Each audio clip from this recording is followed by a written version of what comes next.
जय Hind and hello guys, स्वागत है आपका आपके अपने YouTube चैनल ज्ञानदेह होस्ट में। और इस वीडियो में मैं आपको बताने वाला हूं कल्याण डोंबिवली महानगर पालिका भर्ती 2025 फॉर्म फिलअप के बारे में कि कैसे आपको इस भर्ती का फॉर्म भरना है।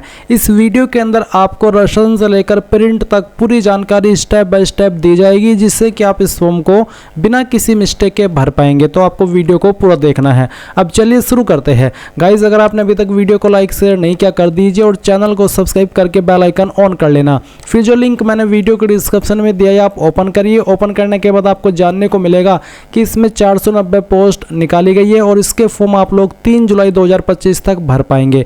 बात करें एप्लीकेशन फीस की तो जनरल कैटेगरी के लिए 1000 रुपये फीस है और BC विकलांग कैटेगरी के लिए 900 रुपये फीस रखी गई है। इसके अलावा किस पोस्ट पर कितनी वैकेंसी निकाली है उसकी पूरी जानकारी आप यहाँ पर इस टेबल में देख सकते हैं और किस पोस्ट पर अप्लाई करने के लिए एग्जैक्टली क्या क्वालिफिकेशन चाहिए उसकी इन्फॉर्मेशन भी आपको यहाँ पर दी गई है। तो अगर आप किसी भी पोस्ट पर अप्लाई करने के लिए एलिजिबल है और आपका इंटरेस्ट है अप्लाई करने का, तो आप कैसे करेंगे वो जान लीजिए।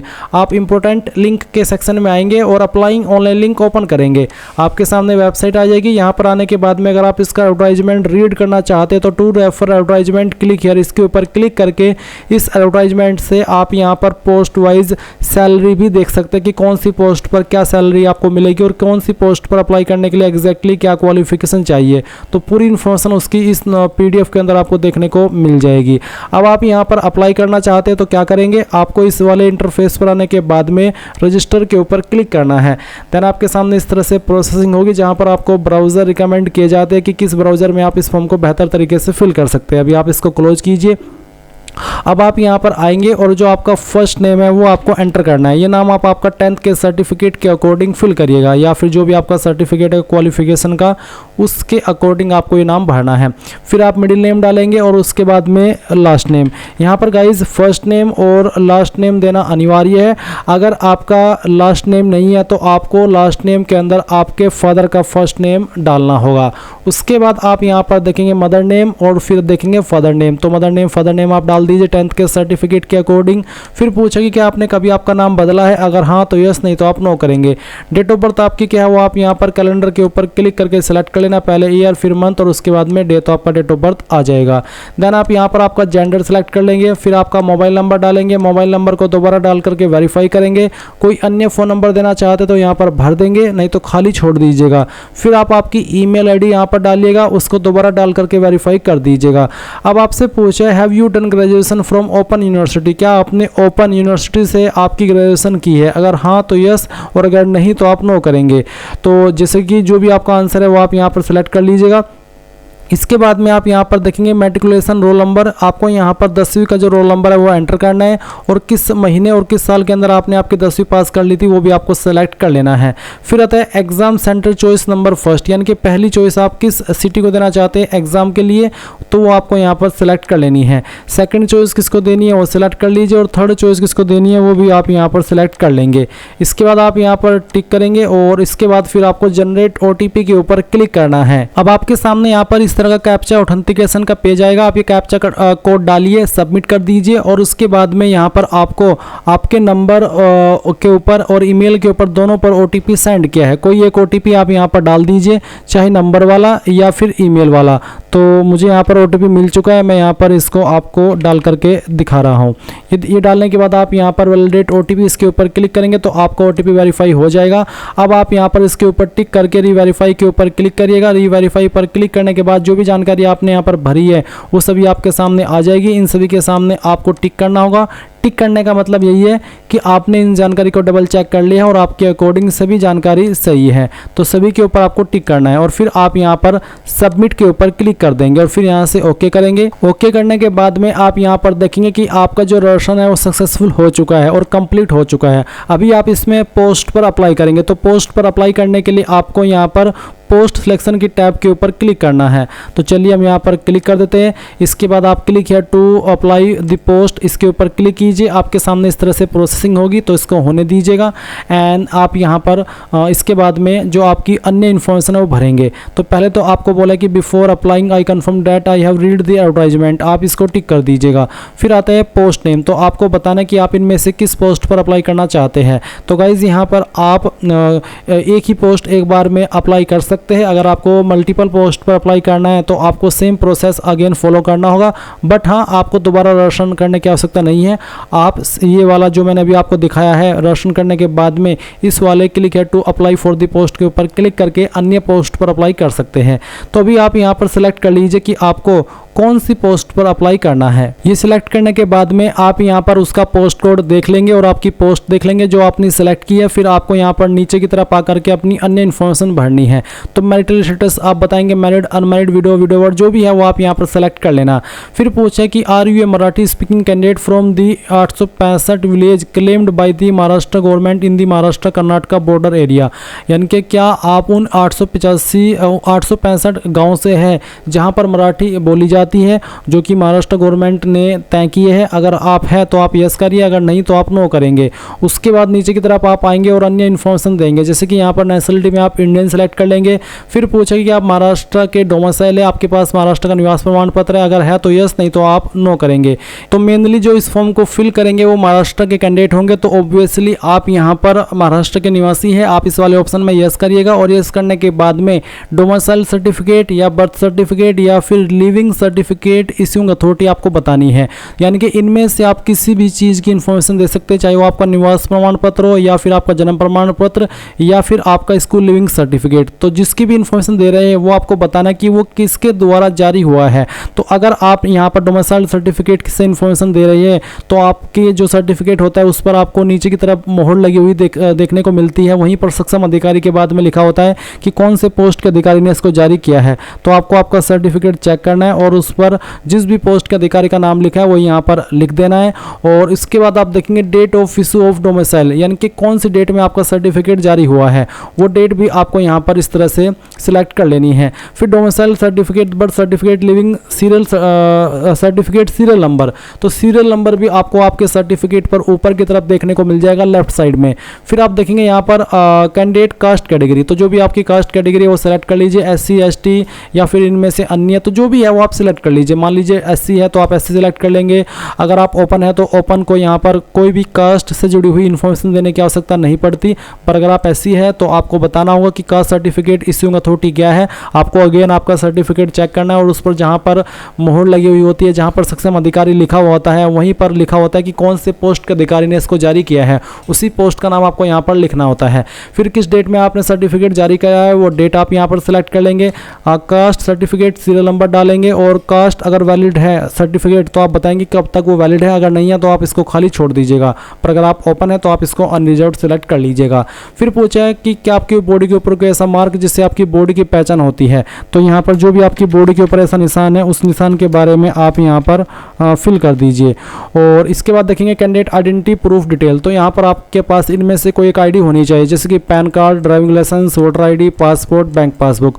तो इनमें से जो आपके पास है उसमें यस करके उसकी इन्फॉर्मेशन दे दीजिए। जैसे कि अगर पैन कार्ड है तो आपको पैन कार्ड का नंबर और क्या नाम आपका पैन कार्ड के ऊपर है वो बताना होगा, अगर नहीं है तो नो कर दीजिए। फिर इसी प्रकार से कि आपके पास लाइसेंस है तो यस करने के बाद में ड्राइविंग लाइसेंस का नंबर और लाइसेंस के ऊपर क्या नाम है वो बताना होगा, किसके द्वारा आपका लाइसेंस जारी हुआ है, कौन से RTO के वो बताना होगा, कब जारी हुआ है, कब तक वैलिड है और किस तरह का लाइसेंस है, LMV HMV वो आपको बताना होगा, नहीं है तो नो कर दीजिए। फिर आपके पास वोटर आईडी है तो यस करिए, वोटर आईडी का नंबर और फिर क्या नाम आपका वोटर आईडी के ऊपर है वो आप दे दीजिए।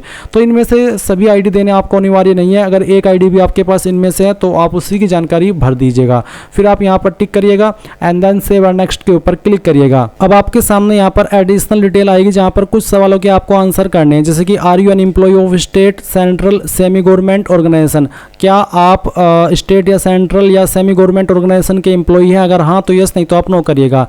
फिर पूछे कि are you currently employed by KDMC on a government approved post and recruited through a prescribed procedure, क्या आप करंटली एम्प्लॉयड है KDMC में गवर्नमेंट अप्रूव्ड पोस्ट पर, अगर हाँ तो यस, नहीं तो आप नो करिए। प्रोजेक्ट अफेक्टेड अगर आप है तो आपको यस करना होगा, नहीं तो आप नो कर दीजिए। अगर आप अर्थक्वेक अफेक्टेड है तो यस, नहीं तो आपको नो करना होगा। Are you degree diploma holder part time candidate, अगर आप है degree diploma holder part time candidate तो आप यस करिएगा, नहीं तो आप नो करिए। अगर यस करते तो आपको बताना होगा part time certificate issuing authority क्या है और part time certificate issue date क्या है, साथ ही साथ उसका जो सीरियल नंबर है वो भी बताना होगा, नहीं तो आप नो कर दीजिए अगर आपके कि आप नहीं है। एक्स सर्विसमैन है तो आप यस करेंगे, नहीं तो आपको नो करना है। फिर are you a ward of divyang, ex serviceman, martyr, ex serviceman, अगर आप ऐसे कैंडिडेट है तो आप यहाँ पर यस करिएगा इस वाले सवाल में, नहीं तो आपको नो करना है। फिर यहाँ पर स्पोर्ट्स से जुड़ी हुई जानकारी आपको देनी है, तो क्या आप एक स्पोर्ट्स पर्सन है, अगर हाँ तो यस, नहीं तो आपको नो करना है। अगर आप विकलांग है तो इस ऑप्शन में यस करिएगा। अगर आप विकलांग है और आपकी विकलांगता 40% या उससे ज़्यादा है तभी आप इसमें यस करिएगा, नहीं तो आप नो करिएगा। फिर क्या आप फ्रीडम फाइटर है, are you nominated by freedom fighter, अगर हाँ तो यस, नहीं तो आपको नो करना है। फिर यहाँ पर कुछ और सवाल आएगा जैसे कि do you want to apply under orphan category, क्या आप ऑर्फन कैटेगरी के अंडर अप्लाई करना चाहते हैं, अगर हाँ तो यस, और यस करने पर आपको बताना होगा इंस्टीट्यूशनल है या फिर नॉन इंस्टीट्यूशनल, साथ ही सर्टिफिकेट का सीरियल नंबर देना होगा, इश्यूइंग अथॉरिटी देनी होगी और किस डेट में आपका सर्टिफिकेट इशू है वो डेट भी बतानी होगी। पर अगर आप नहीं है ऑर्फन और ऑर्फन कैटेगरी से आप अप्लाई नहीं करना चाहते, अनाथ कैटेगरी से, तो आप नो कर दीजिए।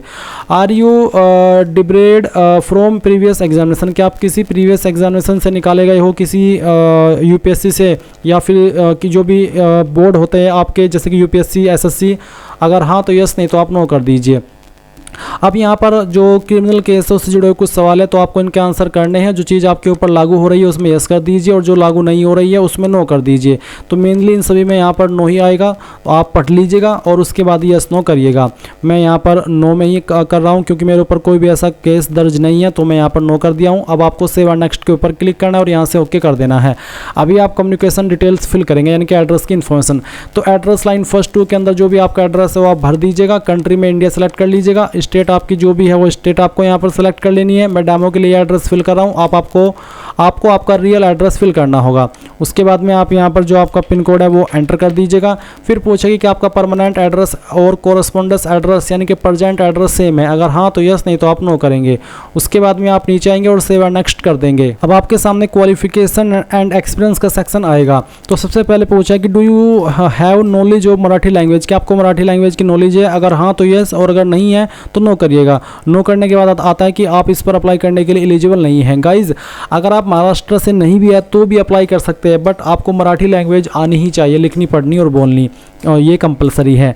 अब आता है मैट्रिकुलेशन। तो आपको 10वीं की इन्फॉर्मेशन भरनी है। 10वीं आपने यहाँ पर कौन से बोर्ड से की है, Maharashtra state secondary and higher secondary education board या फिर उसके बराबर का कोई अन्य बोर्ड, तो जो भी है वो आप यहाँ पर सेलेक्ट कर लीजिएगा।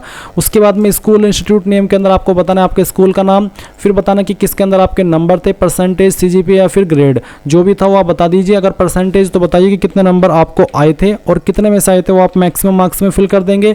और उसके बाद में यहाँ पर आपका पासिंग ईयर आपको देखने को मिल जाएगा क्योंकि ये पहले ही आप सिलेक्ट कर चुके हैं। अब आपको 12वीं की इन्फॉर्मेशन देनी है। 12वीं को आपको सेम तरीके से बताना है, बोर्ड की किस बोर्ड से की है, स्कूल इंस्टीट्यूट का नाम देना है, किसके अंदर आपके नंबर है, अगर परसेंटेज तो कितने नंबर आपको आए थे वो यहाँ पर डालिएगा। और उसके बाद में आप यहाँ पर मैक्सिमम मार्क्स फिल करिएगा और किस साल के अंदर पास कर ली थी वो आपको यहाँ पर सेलेक्ट कर लेना है। उसके बाद यहाँ पर आती है डिप्लोमा की जानकारी। तो अगर आपने डिप्लोमा किया है तो आपको सेलेक्ट कर लेना है यहाँ पर एनी डिप्लोमा का ऑप्शन। फिर आपको इंस्टीट्यूट पास फ्रॉम, कहाँ से पास किया है, उस इंस्टीट्यूट का नाम, किसके अंदर आपके नंबर थे वो, फिर कितने नंबर आए थे, कितने में से आए थे और आपका पासिंग ईयर। फिर यहाँ पर आती है सिलेक्ट ग्रेजुएशन डिग्री। तो अगर आपके पास डिग्री है आप यहाँ पर एनी डिग्री सेलेक्ट कर लीजिएगा। इंस्टीट्यूट का नाम दीजिएगा जहाँ से आपने पास की है, किस महीने और किस ईयर के पास किए वो आपको सेलेक्ट करना होगा और किसके अंदर आपके नंबर थे वो बताइएगा। मार्क्स ऑब्टेन्ड, मैक्सिमम मार्क्स आप यहाँ पर दे दीजिएगा। कोई अन्य क्वालिफिकेशन है तो उसकी जानकारी भी आप भर सकते हैं। और इसके बाद आता है पोस्ट स्पेसिफिक डिटेल, साथ ही यहाँ पर ट्रेनिंग सर्टिफिकेशन आईटी डिटेल्स भी है, अगर आपके पास है तो दे दीजिएगा, नहीं तो खाली छोड़ दीजिएगा। फिर है पोस्ट स्पेसिफिक क्वेश्चंस। तो यहाँ पर पूछा कि do you have government commercial certificate और computer typing certificate with speed limit of minimum 30 word per minute. Basically जिस भी पोस्ट पर आप अप्लाई कर रहे हैं उस पर अप्लाई करने के लिए जो जरूरी क्वालिफिकेशन है उससे जुड़ा हुआ एक सवाल आपको देखने को मिलेगा। आपको उसका आंसर करना होगा कि हाँ मेरे पास है या फिर मेरे पास नहीं है। एक्सपीरियंस है तो आप एक्सपीरियंस की इन्फॉर्मेशन भरेंगे। नेम ऑफ द ऑर्गेनाइजेशन के अंदर कंपनी का नाम, किस डिपार्टमेंट के अंदर एक्सपीरियंस है वो, start date end date, and then फिर आप सेव एंड नेक्स्ट के ऊपर क्लिक करिएगा। अब गाइज आपके सामने डॉक्यूमेंट एंड पेमेंट का सेक्शन आ जाएगा। तो आप यहाँ पर ये सभी डॉक्यूमेंट्स अपलोड करेंगे। जिन डॉक्यूमेंट के सामने ये जो रेड स्टार है ये डॉक्यूमेंट करना, अपलोड करना अनिवार्य है। बाकी जो अन्य चीज़ें हैं वो अगर आपके ऊपर एप्लीकेबल है तो अपलोड करनी है, नहीं तो खाली छोड़नी है। जैसे कि सबसे पहले आपको यहाँ पर आपका जो रिसेंट पासपोर्ट साइज फ़ोटो है वो अपलोड करना है। तो क्लिक है टू अपलोड पर क्लिक करेंगे और आपको यहाँ पर जो फ़ोटो है, एक तो आपको अपने मोबाइल या फिर अपने कंप्यूटर से फाइल अपलोड करनी है जिसका साइज़ 80 से 200 KB के बीच में रहना चाहिए। फ़ोटो का बैकग्राउंड वाइट होना चाहिए। सेकेंडली आप एक लाइव फ़ोटो भी कैप्चर करेंगे। तो पहले तो आप ये वाली फ़ाइल अपलोड कर दीजिए जो कि आपके डिवाइस के अंदर अवेलेबल है। तो जो भी फाइल है वो आपको यहाँ पर सेलेक्ट कर लेनी है। तो चलिए मैं इस फॉर्म को डेमो के लिए भर रहा हूँ। तो मैं एक रैंडम फाइल सेलेक्ट कर लेता हूँ, फिर मैं यहाँ से इसको ओपन करता हूँ। इस तरह से आपकी फ़ाइल आ जाएगी। अब आप यहाँ पर इसको क्लोज कर देना और आप व्यू अपलोडेड फ़ोटो के ऊपर क्लिक करके इसको व्यू कर सकते हैं। अगेन आप क्लिक है टू अपलोड पर क्लिक कीजिए और इस तरफ कैप्चर फोटोग्राफ के ऊपर क्लिक करके क्लिक है टू कैप्चर फोटो पर क्लिक कीजिए। आपका फ़ोटो यहाँ पर अभी कैप्चर होने के लिए रेडी हो जाएगा, चाहे आप मोबाइल से भर रहे हैं फॉर्म को या फिर कंप्यूटर से। तो जैसे आपका फ़ोटो आपको सही देखने को मिले आप यहाँ पर क्लिक कर दीजिए। क्लिक करने के बाद में आपका यहाँ पर फ़ोटो इस तरह से कैप्चर हो जाएगा। अब आप यहाँ पर इसको क्लोज कर दीजिए और इसको भी आपको यहाँ पर व्यू कर लेना है। इसके बाद आप देखेंगे अपलोड योर सिग्नेचर, आपको आपका सिग्नेचर अपलोड करना है। तो यहाँ पर इसके ऊपर क्लिक कीजिए। इसका साइज़ भी 80 से 150 KB के बीच में रखा है, 80 से 200 KB के बीच में। तो अब आप इसको क्लोज कर दीजिए और इसको भी व्यू कर लीजिएगा। उसके बाद आप यहाँ पर 10th का सर्टिफिकेट या मार्कशीट अपलोड करेंगे और इसका जो फॉर्मेट है वो आपका यहाँ पर PDF का भी चल जाएगा। तो अगर आपका 10वीं का मार्कशीट का एक से ज़्यादा डॉक्यूमेंट है तो आप उसको PDF में कैसे बनाएंगे वो जान लीजिए। आप गूगल के अंदर सर्च कीजिएगा इमेज टू PDF। आपको इमेज टू PDF सर्च कर लेना है। पहले वाली वेबसाइट ओपन करनी है। सेलेक्ट JPG इमेज के ऊपर क्लिक करके जो भी आपके 10th के सर्टिफिकेट के या मार्कशीट के आपने फ़ोटो लिए हैं उन सभी को आपको यहाँ पर सिलेक्ट कर लेना है एक बार में, इस तरह से जैसे कि मैंने आपको सिलेक्ट करके दिखाया। और फिर ओपन करना है एंड देन यहाँ पर कन्वर्ट टू PDF करना है। ये मैं डेमो के लिए आपको दिखा रहा हूँ और आपकी फ़ाइल इस तरह से PDF के रूप में डाउनलोड हो जाएगी। एंड देन उसको आप यहाँ पर ब्राउज टू अपलोड के ऊपर क्लिक करके अपलोड कर दीजिएगा। बट अगर आपका एक ही डॉक्यूमेंट है तो आप यहाँ पर जो भी आपका फाइल है वो सिलेक्ट करके इस तरह से ओपन करिएगा, आपकी फ़ाइल आ जाएगी। आप इसको क्लोज कर दीजिएगा। फिर 12वीं की अपलोड करनी है, फिर आपकी डिग्री का सर्टिफिकेट, अगर आपने डिप्लोमा की जानकारी भरी है तो डिप्लोमा का सर्टिफिकेट। एंड देन यहाँ पर जो आपका डोमिसाइल या फिर बर्थ या फिर स्कूल लिविंग सर्टिफिकेट है वो अपलोड करना है। साथ ही यहाँ पर upload certificate of candidate from the 865 village claimed by the Maharashtra government in the Maharashtra Karnataka border area. तो यहाँ पर आपको जो उसका सर्टिफिकेट है वो अपलोड करना होगा। English computer typing certificate, Marathi computer typing certificate upload करना है, पैन कार्ड अपलोड करना है। एंड देन फिर आप यहाँ पर टिक करेंगे इन सभी के ऊपर जो यहाँ पर आपको टिक करने को बोले गए हैं। और इनको टिक करने के बाद में प्रीव्यू पर क्लिक करके जो भी इन्फॉर्मेशन आपने भरी है उनका प्रीव्यू आप यहाँ पर देख लेंगे। अगर आपको लगता है कि सभी जानकारी सही है तो आप यहाँ पर ओके करके सबमिट के ऊपर क्लिक कीजिएगा। अब गाइज आपके सामने यहाँ पर पेमेंट का पेज आ जाएगा। आप आपकी application fees, credit card, debit card, आपका नेट बैंकिंग या फिर UPI यानी कि इनमें से किसी भी माध्यम का इस्तेमाल करके जमा कर सकते हैं। जैसे ही आपकी फ़ीस जमा हो जाएगी तो आपका फॉर्म यहाँ पर सबमिट माना जाएगा और उसी के बाद आप अपने फॉर्म का फाइनल प्रिंट आउट ले पाएंगे। और अगर आपको मल्टीपल पोस्ट पर अप्लाई करना है तो अगेन आप लॉगिन करेंगे। लॉगिन करने के बाद में पोस्ट सिलेक्शन के ऊपर आकर के क्लिक है टू अप्लाई दी पोस्ट के ऊपर क्लिक करके अगेन दूसरी पोस्ट सेलेक्ट कर लेंगे जिस पर आप अप्लाई करने के लिए एलिजिबल है और इस तरह से आप इस फॉर्म को फिल कर पाएंगे। आई होप ये जानकारी आपको पसंद आई होगी। So thanks for watching. जय हिंद।